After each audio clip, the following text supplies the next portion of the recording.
That was terrible. Who is laying eggs on the ground?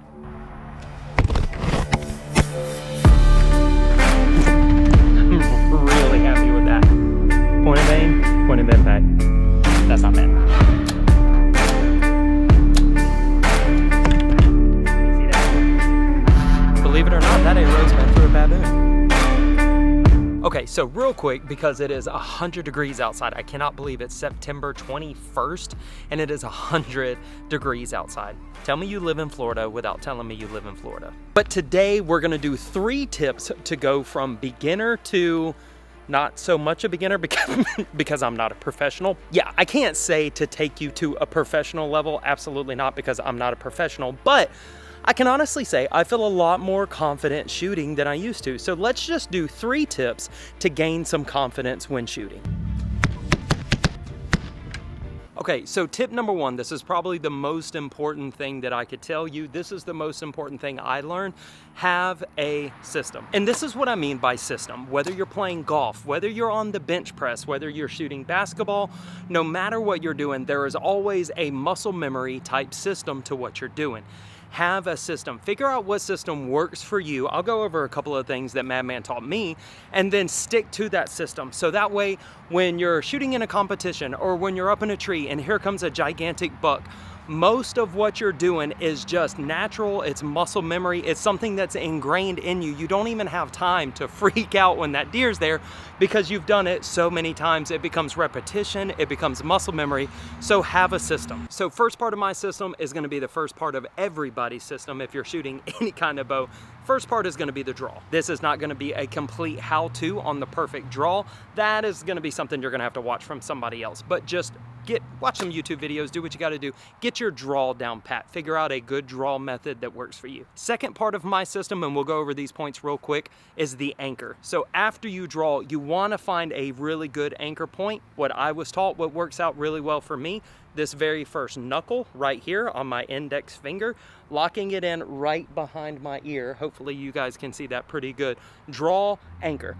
Every time locking it into the same point. That becomes one of those muscle memory things that when you're in a tree or in a competition, whatever, guys, and keeping in mind, I have not killed the hundreds of animals that Madman has killed, but the draw and having that same anchor point, because I've done it 50, 100 times before season came in, really helps. So draw, anchor.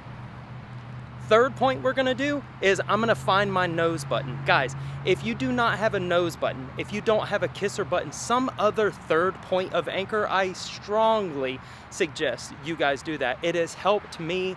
I've only shot with a nose button, so I could only imagine how it would be trying to do it without some kind of third point of anchor. But my system goes from draw, anchor, and then I'm gonna find my nose button. Find that part to where I know I am, let's let down. Letting down is never as fun as just pulling the trigger. Having that third anchor point, having a touch here, and then a touch here, just lets me know I am anchoring completely the same way every time. So I should have the best potential flight path every time. Third step is a 2-part step. Third step is going to be, I'm gonna find my trigger. At the same time, I'm gonna be looking at my bubble, making sure that I'm level. Super important. If you are like this right here, you're definitely not gonna have the best flight path of your arrows. And guys, it seems like, man, this is a whole lot to remember. When Madman was teaching me this, I remember, oh my gosh, how am I ever gonna remember draw, anchor, find the nose button, level it, and then find the trigger, and then settle the pin, and all this. But it's repetition. That's why we do this. We put in the work while I'm here. I'm at my house shooting at this fake deer. We put in the work here, so that way when we're in the woods and the big buck comes, we're ready. Draw. I'm gonna anchor. I'm gonna find my nose button. Then I'm gonna make sure I'm level. If you have a very finely tuned bow, helps a lot too, because by the time you draw, your stabilizer should have it about level where you like to hold it. However, while I'm making sure that I am level, making sure that we're level, I'm also finding my trigger. Be careful, that step probably doesn't apply to you if you're using a thumb button, but be careful, don't pull the trigger, find the trigger. And then the last 2 steps are pretty easy. Settle the pin. Of course, we're gonna release once the pin is settled. Once we have the pin where we want it, we're gonna release. Settle the pin, but after that, there's something you have to remember. This is my worst. This is something that I have to work on consistently. This is something that I'm always forgetting, and it's one of the most important parts. You have to hold still. hold still, hold still. Madman has a saying, hold it until you hear it, which means once I release, once I've settled that pin, once I've pulled the trigger and released, this bow, this arm should not move at all until I hear the arrow hit the target. And think about it, once you pull that trigger, once you release that arrow, if immediately your whole body goes limp or you're doing like this to try to figure out where the arrow went, that's gonna be movement before the arrow has time to clear the string, and you're gonna throw your flight of the arrow and the path way off. The flight of your arrow and the path. You see how I'm a novice? Okay, so real quick, let's just go through everything. So we're gonna draw, and then we're gonna anchor. If you have a nose button, we're gonna find the nose button. As we're leveling, we're also gonna find that trigger. Where's that trigger? Make sure the finger's on the trigger, and then we release. But when we release, no movement. Hold it until you hear it. Hold the bow until you hear it. So here is a bonus tip: shoot every day. If you can't figure out how to shoot every day, shoot every other day. Shoot as much as possible. Shooting a bow is like any other sport. The more you do it, the more frequently you do it, the better you're gonna be at it. Practice does really make perfect. Those shots were terrible. Tip number 2, work on shooting with both eyes open. Hey, ain't bad for 30 yards. I mean, I ain't gonna be in the Olympics anytime soon, but that'll kill a deer. Here's another bonus tip: do not rush any shots. If it's just practice, make sure every shot counts. What would it profit you if you only had enough time to, let's just say, shoot 10 arrows, but you were in a hurry and, like, let's say 4 or 5 out of the 10 were just off because you knew you were rushing it? If you only have time to shoot 10 arrows, why don't you just try to shoot 5 arrows and make every one of those 5 arrows count? Bonus tip 2, never rush a shot. Never rush a shot. Isn't that a holiday? Rush a shot, rush, that's Rosh Hashanah, rush a shot. I don't know. Can I even include that? Is that not being nice? Pipe down or one of these arrows is coming your way. That one went through an Impala.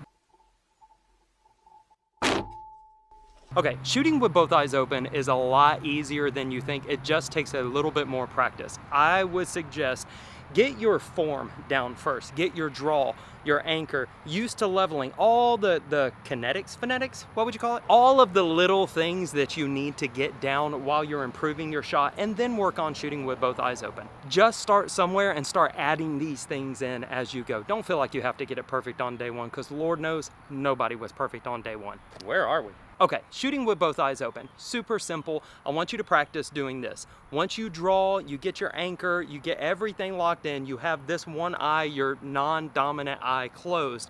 Right before you take the shot, once you get your sight picture in, you see only your pins, everything is crystal clear looking down the peep.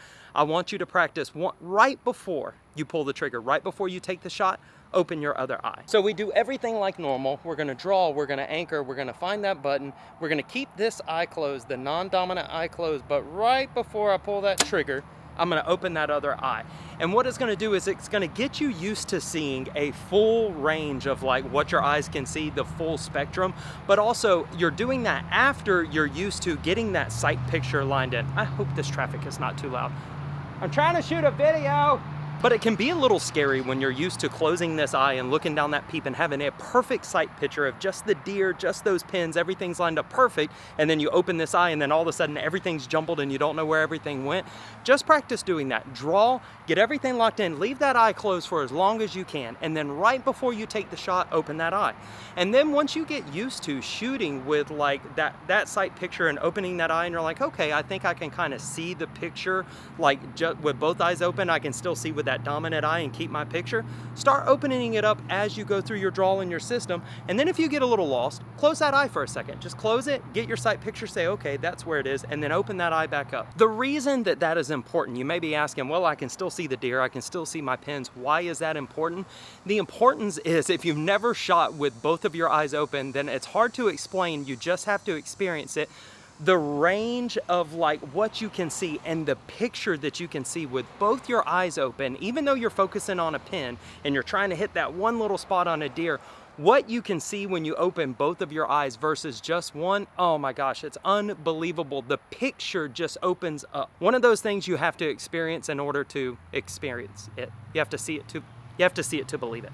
Okay, for my last tip, I got to put you guys in the tripod in order to tell you. Shoot from uncomfortable distances. Whew. Okay, super nice to be out of the sun. Practice at uncomfortable distances. First off, let's get this out of the way. It's not a competition. Okay, well, you may be training to do a competition, but this video is for when you're shooting in your backyard or when you're just going to practice. Oh my gosh, I cannot believe it's September. I said that to say your comfort level may only be 5 yards, and if that's the case, that's perfectly fine. Everybody starts somewhere. It's not a competition when we're in our backyard. However, if you're shooting at 5 yards and you are...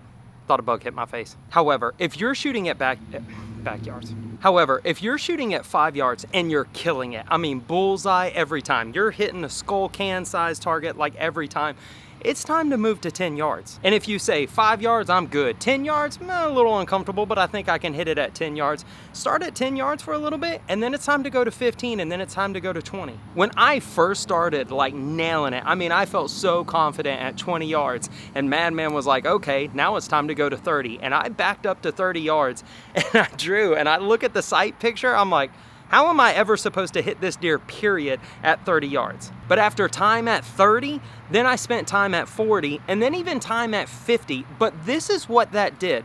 Practicing at uncomfortable distances, even though I know I'm probably never going to take a shot at a deer at 50 yards right now. There's no way. I don't feel that comfortable. When I'm in my yard, I'm gonna go to 40 and I'm gonna go to 50 and I'm gonna practice at 40 and 50. This is why I do that. If you go back to 40 yards and you go back to 50 yards and you're shooting that bow and you're like, man, this sight picture is tiny, like the pin is covering the whole animal.